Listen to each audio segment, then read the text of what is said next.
Hello viewers, welcome back to my channel online classes. आज हम समझेंगे अलगाववाद का अर्थ। अलगाववाद में आपने न्यूज़पेपर में या फिर न्यूज़ वगैरह में और बहुत सारे चैप्टर्स में ये वर्ड सुना ही होगा। आखिर इसका अर्थ होता क्या है? तो देखिए, अलगाववाद मतलब होता है लगाव का ख़त्म हो जाना, लगाव ना रहना। तो जब लगाव ही नहीं रहेगा तो वो हो जाता है अलगाववाद। लेकिन हम एक अलगाववादी इंसान किसे कहेंगे? अब ये जो अलगाववाद है वो देश के साथ भी हो सकता है, परिवार के साथ हो सकता है, किसी खास जगह, किसी खास धर्म या किसी खास नस्ल, सरकारी, लैंगिक, किसी भी टाइप का हो सकता है। ठीक है, जैसे किसी खास धर्म से या फिर किसी खास लिंग से, आदिवासियों से या किसी भी तरीके से किसी जाति से अलगाव होना, मतलब वो कोई भी अच्छा काम करें, बुरा काम करें, लेकिन हमें उनका काम बुरा ही नज़र आएगा क्योंकि हमें उनसे अलगाव हो गया, हमें कोई लगाव नहीं रहा, तो हमें अच्छा भी बुरा ही दिखेगा। इसी तरीके से कुछ लोग ऐसे होते हैं जिनका देश के साथ लगाव ख़त्म हो जाता है, उन्हें अपने ही देश से, अपनी ही जगह से अलगाव हो जाता है और वे उससे, मतलब अपने देश से क्या करते हैं, अपने देश से किसी हिस्से को लेकर अलग हो जाना चाहते हैं। तो ऐसे लोगों को अलगाववादी कहा जाता है। हालांकि ऐसा नहीं है कि अलगाववादी जो लोग होते हैं वो हमेशा ही अलग देश की डिमांड करें कि हमें अलग हिस्सा चाहिए या अलग देश चाहिए। ऐसा हर बार नहीं होता है। कभी कभी ऐसा भी होता है कि राज्य किसी खास धर्म या फिर किसी खास समुदाय या किसी खास जाति के लोगों को परेशान करता है, किसी खास धर्म के लोगों के साथ भेदभाव करता है। तो जब वो भेदभाव बढ़ जाता है तो कोई भी एक सीमा तक ही भेदभाव झेलता है, तो ऐसे लोगों के मन में जो है वो अलगाववाद आ जाता है। देश को लेके, सरकार को लेके या राज्य को लेके क्या आ जाता है, अलगाववाद आ जाता है। तो उनको क्या होता है, वो अपनी कुछ डिमांड पूरी करना चाहते हैं कि जैसे उनके साथ भेदभाव ना किया जाए या फिर उनकी बातों को भी रखा जाए या फिर सरकार में या सत्ता में उन्हें थोड़ी सी पावर मिल जाए।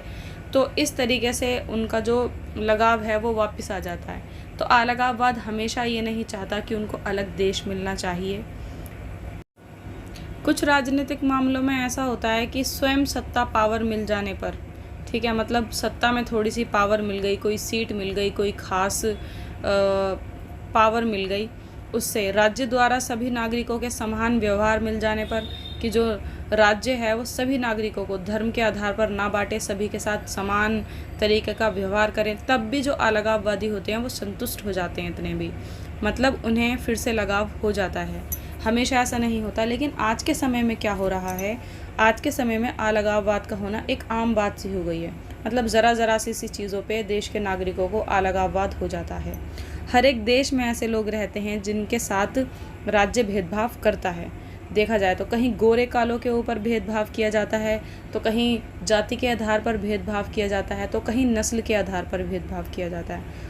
कहीं पे इस तरीके से भेदभाव किया जाता है अल्पसंख्यक और बहुसंख्यक के आधार पर। मतलब जिस धर्म के लोग ज़्यादा होंगे, जिस धर्म के लोग कम होंगे, तो जिस धर्म के लोग ज़्यादा हैं वो कम वालों पे अत्याचार करेंगे या फिर उनके साथ भेदभाव करेंगे। मतलब देखा जाए तो पूरी दुनिया में ही कोई देश होगा जहाँ भेदभाव ना होता हो। ज़्यादातर सभी देशों में भेदभाव होता है।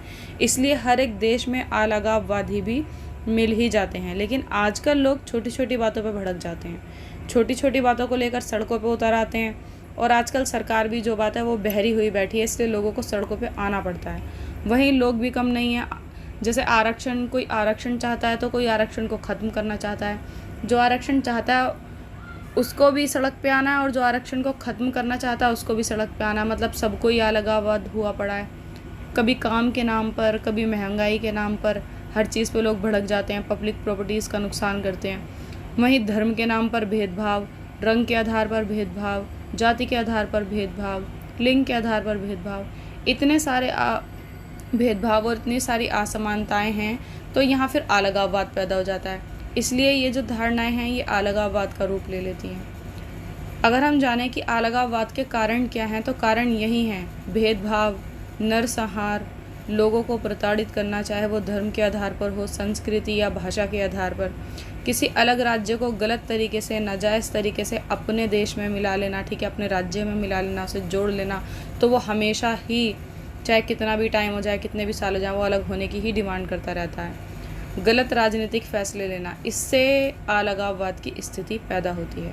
आई होप आपको अलगाववाद और अलगाववादी कौन होते हैं आपको ये समझ में आ गया होगा। अगर आपको किसी और टॉपिक पर वीडियो चाहिए तो आप मुझे कमेंट बॉक्स में बता सकते हैं। मिलते हैं नेक्स्ट वीडियो में। Bye guys.